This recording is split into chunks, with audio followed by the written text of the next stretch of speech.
Seattle mornings are often shrouded in fog, but this morning was unusually clear and bright.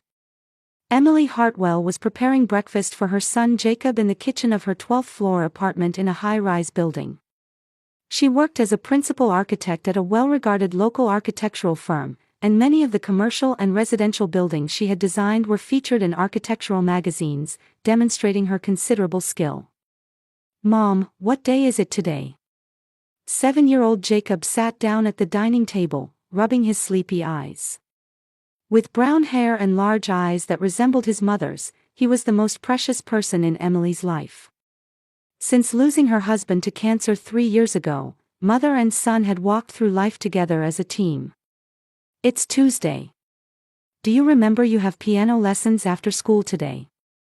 Emily gently stroked her son's hair as she placed pancakes in front of him.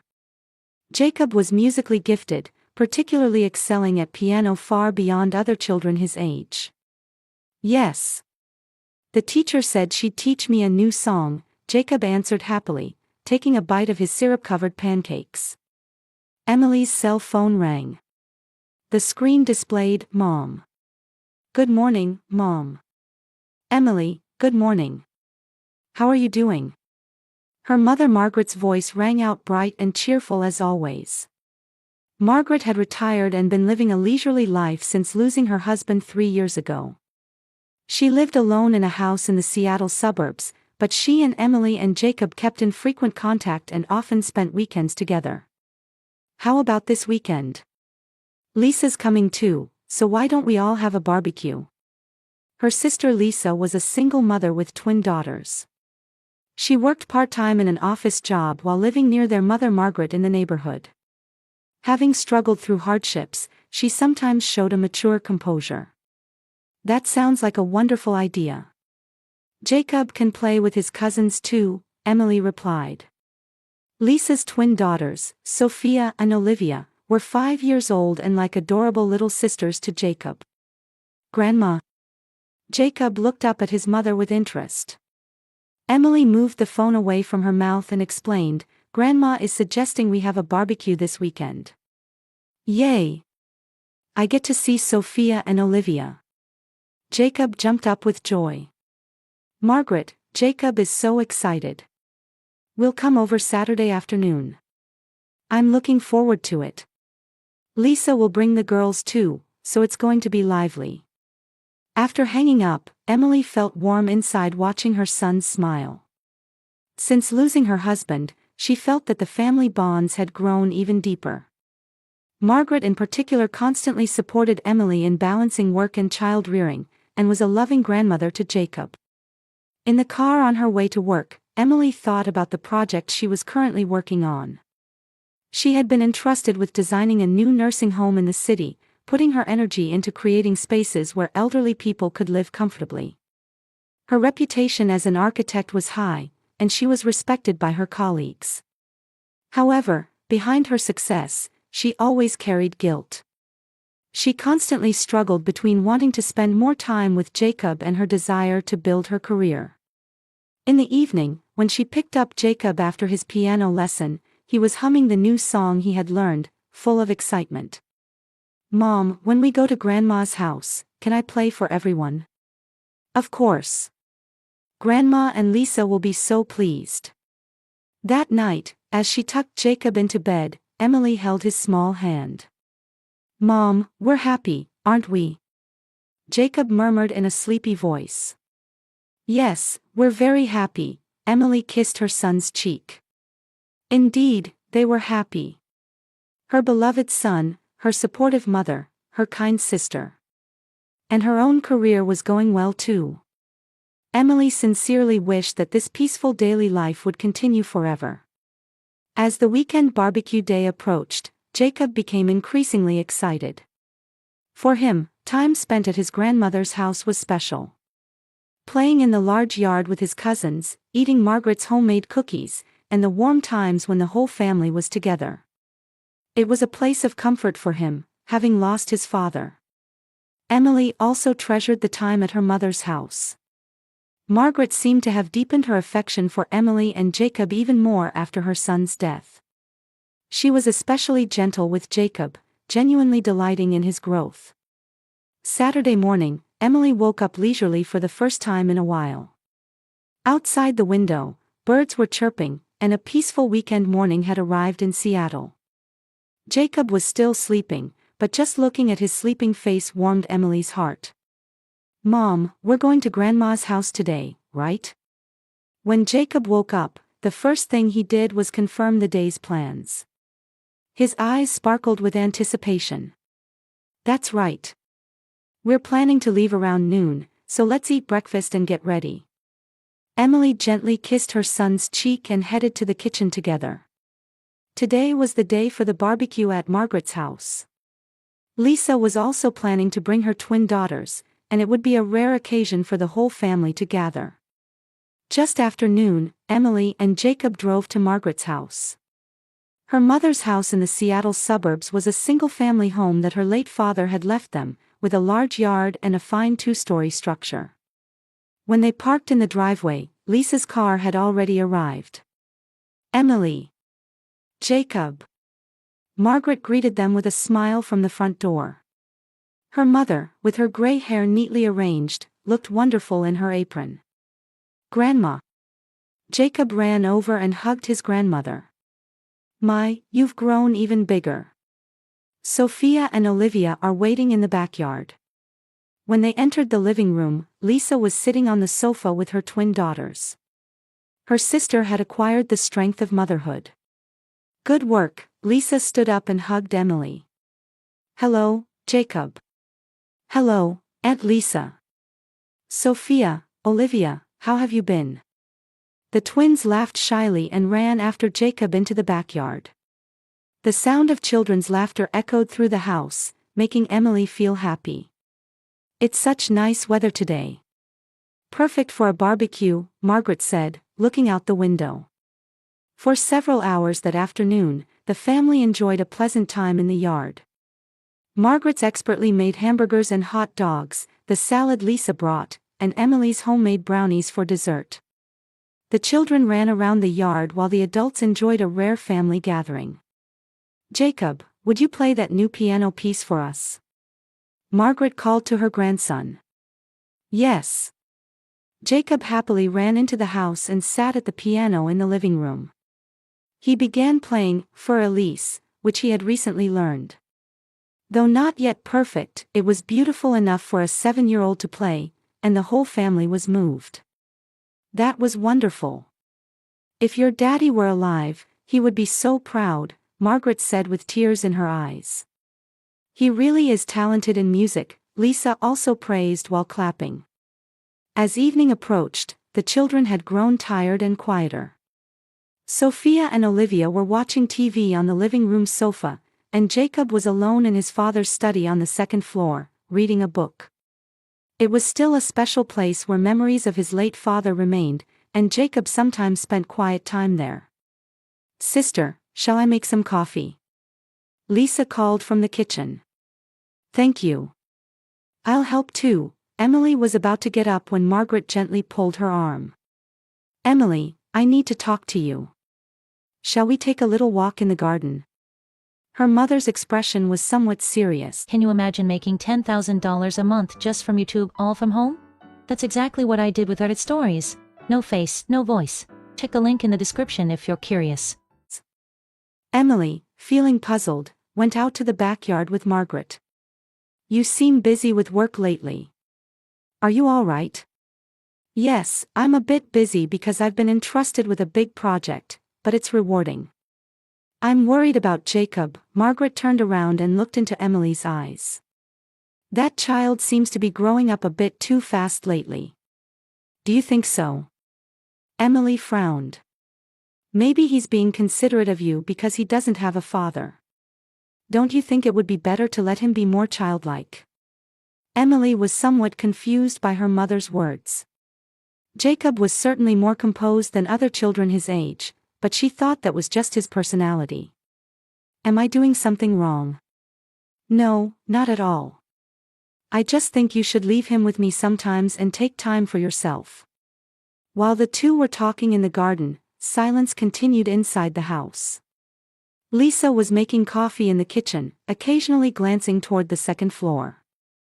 The twin daughters were absorbed in anime in the living room, enjoying a quiet afternoon moment. Around 5 o'clock in the afternoon, a loud sound suddenly echoed throughout the house. Following what sounded like something tumbling down the stairs, a dull impact could be heard. What was that sound? Just as Emily turned around from the garden, Lisa's scream could be heard. Jacob! Emily and Margaret rushed into the house in a panic. At the bottom of the stairs, Jacob lay unconscious. Blood was flowing from his head, and his face had turned pale. Jacob! Jacob! Emily knelt beside her son, calling his name. Don't move him. I'll call an ambulance. Lisa said in a trembling voice, already holding her cell phone. Margaret looked up at the stairs and murmured, "The handrail is broken." Indeed, part of the handrail on the second floor had come loose, and it was clear that Jacob had fallen from there. The 10 minutes until the ambulance arrived felt like an eternity to Emily. She held her son's hand and kept calling his name.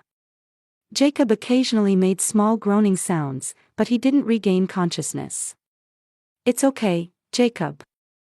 Mommy is here," Emily said through tears, placing her hand on her son's forehead. When the paramedics arrived, Jacob was carefully placed on a stretcher. Emily rode in the ambulance, while Margaret and Lisa were to follow by car to the hospital. "He's being taken to Seattle General Hospital Emergency Department," the paramedic explained to Emily. "There's a possibility of head trauma, so a CT scan will be necessary." When they arrived at the hospital, Jacob was immediately taken to the emergency treatment room. Emily was instructed to wait in the hallway and sat alone in a chair. Her hands were shaking, and her heart was pounding violently. 30 minutes later, a doctor appeared. "Mrs. Hartwell, let me explain your son's condition." The doctor's expression was serious. "He has severe head trauma with swelling in the brain. We're currently treating him in the intensive care unit, but the next 24 hours are very critical." Emily's legs gave out. The doctor's words echoed in her head, but it didn't feel real. "Is his life in danger?" Emily asked in a trembling voice. "To be honest, the situation is touch and go. We'll do our best, but you should prepare yourself." At that moment, Emily's world collapsed. Just a few hours ago, they had been enjoying happy family time. Jacob was playing piano, and everyone was smiling. Now her son was hovering between life and death. When Margaret and Lisa arrived at the hospital, Emily was sitting alone outside the intensive care unit.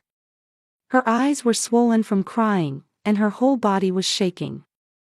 "Emily," Margaret hugged her daughter. "It's okay, Jacob is a strong boy." However, Emily wasn't listening to her mother's words. The doctor's words kept echoing in her head. "Touch and go situation, prepare yourself." That night, Emily would spend it at the hospital. The intensive care unit at midnight was wrapped in silence. Only the regular sound of machines echoed as proof of life. Emily sat in a chair placed next to her son's bed, holding Jacob's small hand. His face had an oxygen mask attached, and his head was wrapped in bandages. The doctor's words kept repeating in her head.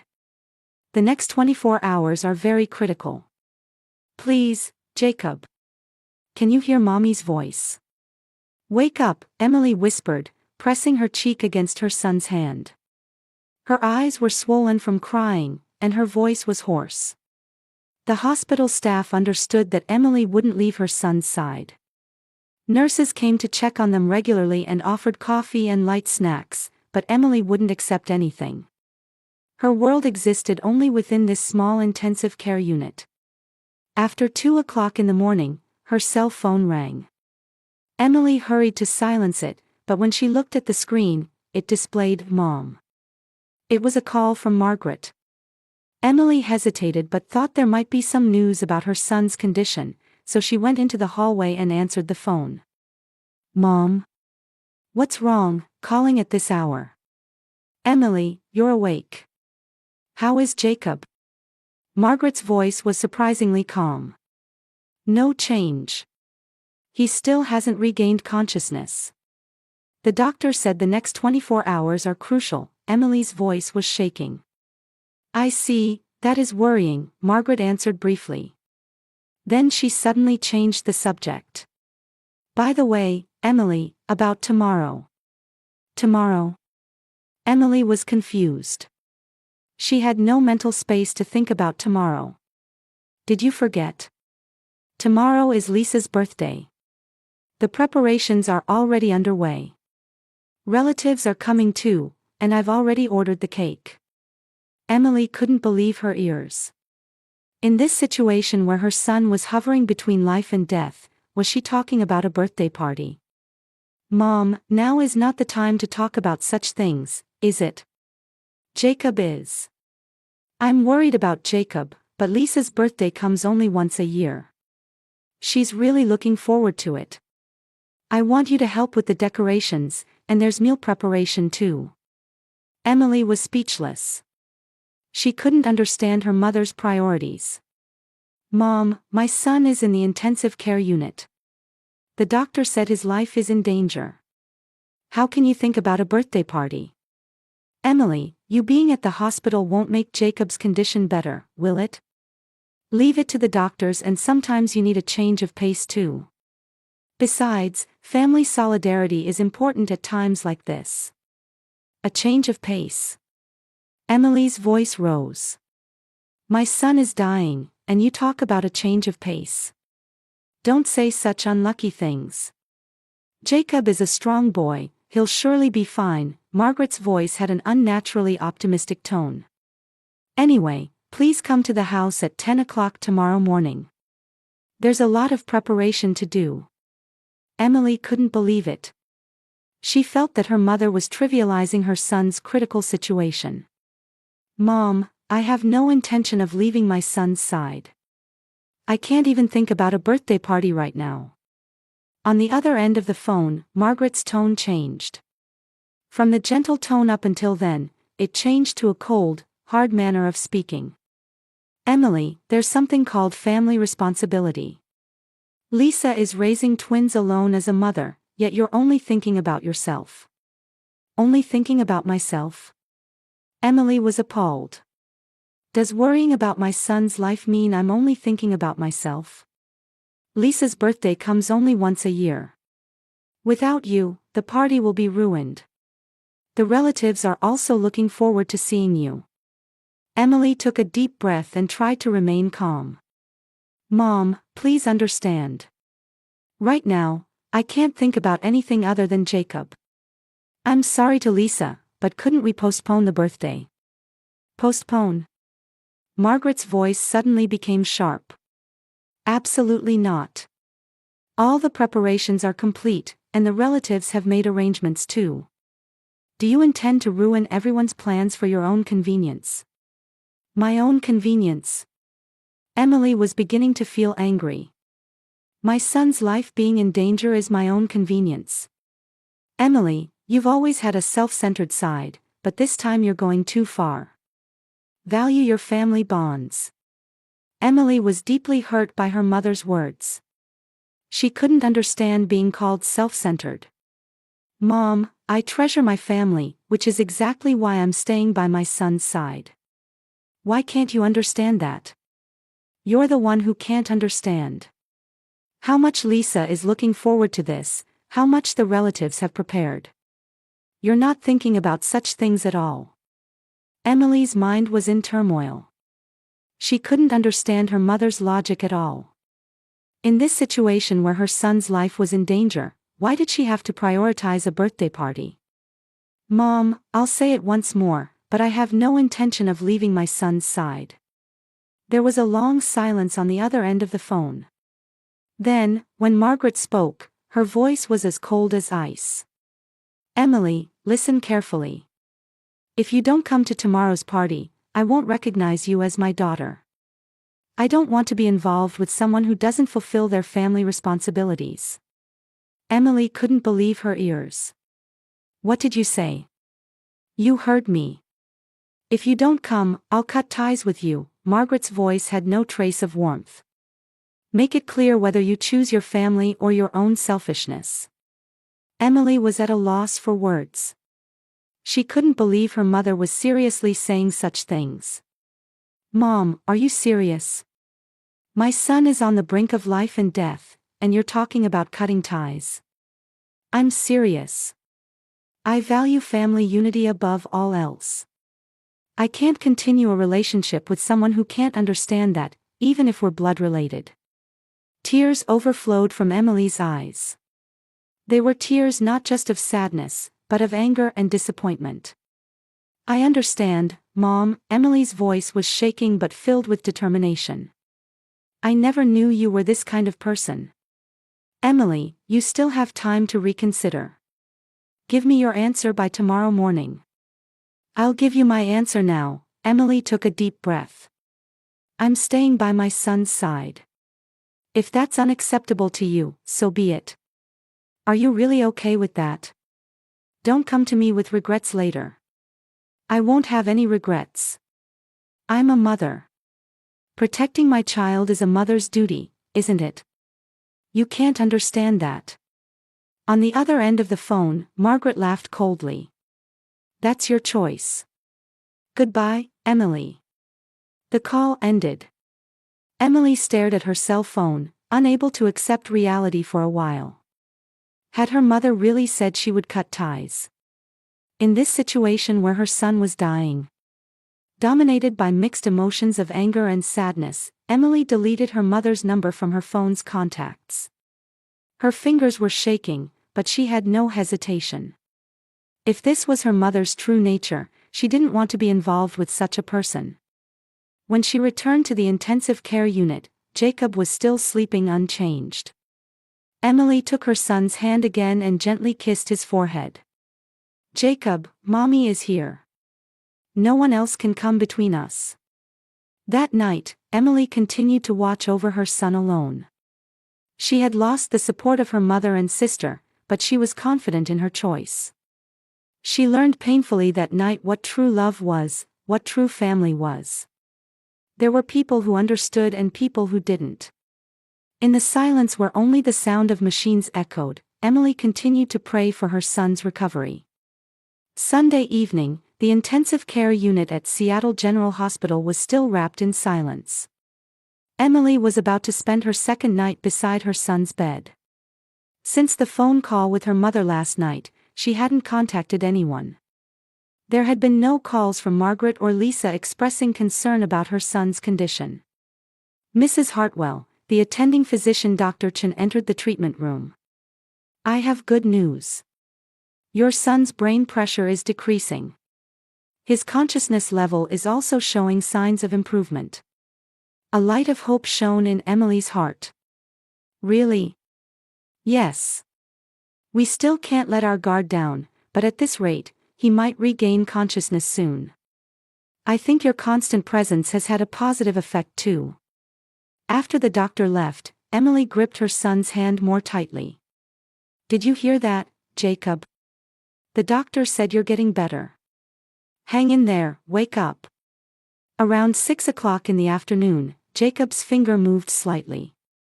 Emily held her breath and watched. Then, slowly, her son's eyelids opened. Jacob. Emily called her son's name through tears. Jacob couldn't understand his surroundings at first, but when he saw his mother's face, he showed a relieved expression. However, as if remembering something, he suddenly showed an expression of fear. Mom. Jacob's voice was small and trembling. It's okay, Jacob. Mommy is here. You're safe now. Emily gently stroked her son's cheek. Mom, when I fell down the stairs. Jacob started to say and began trembling with fear. Calm down. What do you remember? Emily spoke gently to reassure her son. The handrail didn't just break suddenly. Jacob's eyes filled with tears. Grandma and Aunt Lisa. Emily's heart began pounding violently. What? What about Grandma and Aunt Lisa? Jacob looked directly into his mother's face and continued in a trembling voice. When I was reading a book in the study on the second floor, I heard Grandma and Aunt Lisa's voices from downstairs. I think they didn't know I was there. What were they talking about? Emily's voice was also trembling. Grandma said, "Soon Emily and Jacob won't be in the way anymore." Aunt Lisa also said, "If Emily is gone, Mom will love only us twins." Emily gasped. She couldn't believe her son's words. Then Aunt Lisa asked, "Is the handrail ready?" and Grandma answered, "Perfect." That child has a habit of always putting weight on the handrail when coming down from the second floor. Emily's blood ran cold. What her son was describing suggested not a mere accident, but a planned crime. "Jacob, did you really hear such a conversation?" "Yes. I got scared and tried to come down from upstairs. But the moment I put my hand on the handrail, it came loose." Large tears spilled from Jacob's eyes. "Were Grandma and them trying to kill me?" Emily hugged her son. She herself couldn't stop shaking. Her mother and sister had intentionally tried to hurt her son. "Mommy will protect you. You're safe now," Emily comforted her son while recalling her mother's cold attitude during last night's phone call. The unnatural calmness right after her son's accident, the abnormal obsession with the birthday party, and the threat to cut ties. Everything was beginning to connect. "Mom, we're not going to Grandma's house anymore, right?" Jacob asked anxiously. "Never again. I promise," Emily kissed her son's forehead. That night, Emily stood in the hospital corridor clutching her cell phone. She was wondering whether she should report to the police. Her son's testimony alone might not be sufficient evidence. However, she made her decision. Seattle Police Department. "My son was in an accident falling downstairs, but there's a possibility it was intentional." The next morning, 2 detectives came to see Emily. After hearing Jacob's testimony, they decided to begin investigating it as a case. "Ma'am, based on your son's testimony, we'll examine the scene. We'll also conduct interviews with related parties," the older detective explained. That afternoon, a scene investigation was conducted at Margaret's house. When forensics examined the stair handrail, they discovered traces that the metal fittings supporting the handrail had been loosened beforehand. It wasn't something that came loose naturally, but had been intentionally tampered with. "This is clearly man-made," the forensics officer reported. "It was loosened little by little over a long period, designed to come off when a certain weight was applied." Margaret and Lisa were called to the police station. At first, both insisted it was an accident, but when confronted with physical evidence and her son's detailed testimony, Lisa was the first to speak. "It wasn't me. Mom planned everything." Lisa screamed through tears. "Mom hated Emily and Jacob and told me to cooperate." "Don't lie," Margaret answered coldly. "You were the one who first said, 'Emily is in the way.' But you were the one who actually tampered with the handrail." "I just watched." The two blamed each other, and the truth became clear. Margaret was jealous of her eldest daughter Emily's success and the love for her grandson Jacob. Meanwhile, Lisa resented that her twin daughters weren't receiving enough affection from their grandmother. Their jealousy and hatred combined to form a plan to eliminate Jacob, thereby causing Emily to have a mental breakdown and change her position within the family. "At first, I only intended to threaten," Margaret stated during interrogation. "I thought if I gave him a minor injury, Emily would come to rely more on her family." "But Mom said, 'Make it more certain,'" Lisa countered. "The more Emily suffered, the more our value would increase." As their cold-hearted plan became clear, Emily was watching the news with Jacob at the hospital. "Mom, are we safe now?" Jacob asked, snuggling up to his mother. "We're safe. No one can hurt you anymore," Emily hugged her son. That evening, the attending physician gave permission for discharge. Jacob's recovery was going smoothly, and home care was now possible.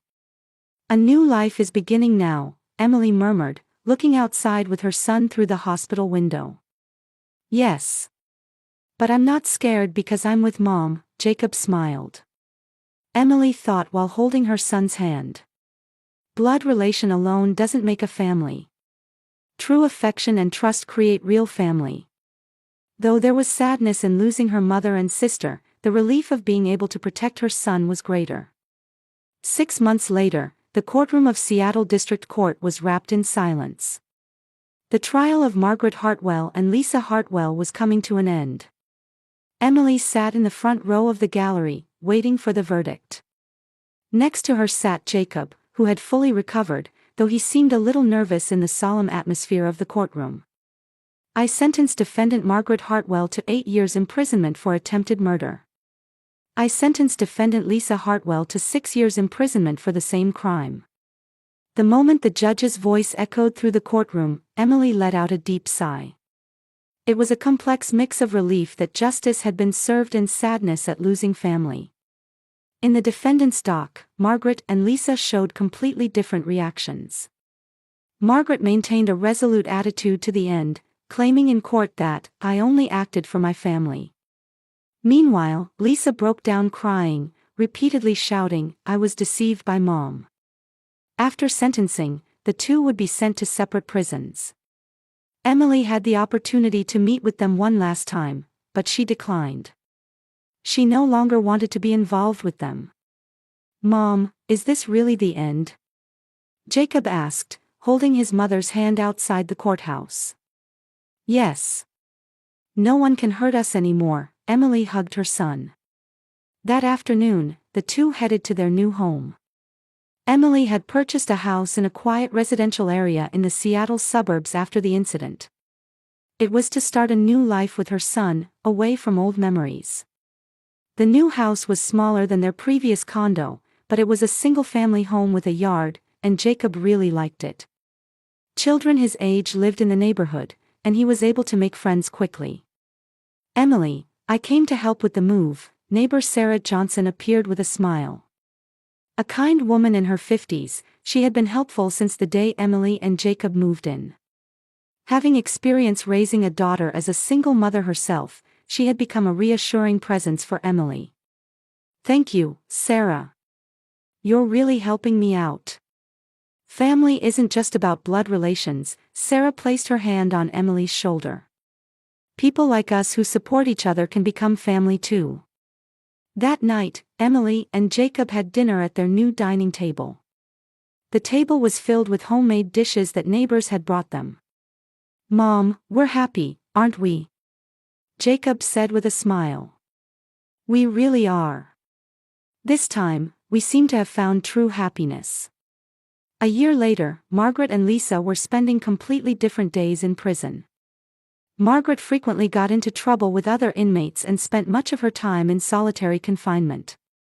She still justified her actions and complained to those around her that, "Emily betrayed me." Meanwhile, Lisa became mentally unstable in prison and harbored growing resentment toward her mother. She repeatedly screamed, "Mom deceived me," and, "It's all Mom's fault," requiring counseling. A deep rift formed between the two, and they refused even to see each other during visiting hours. Around the same time, Emily and Jacob attended a Christmas party held at the local community center. Jacob played "Jingle Bells" on the piano and received big applause from the gathered people. "That was a wonderful performance, Jacob," a neighborhood elderly man said, patting his head.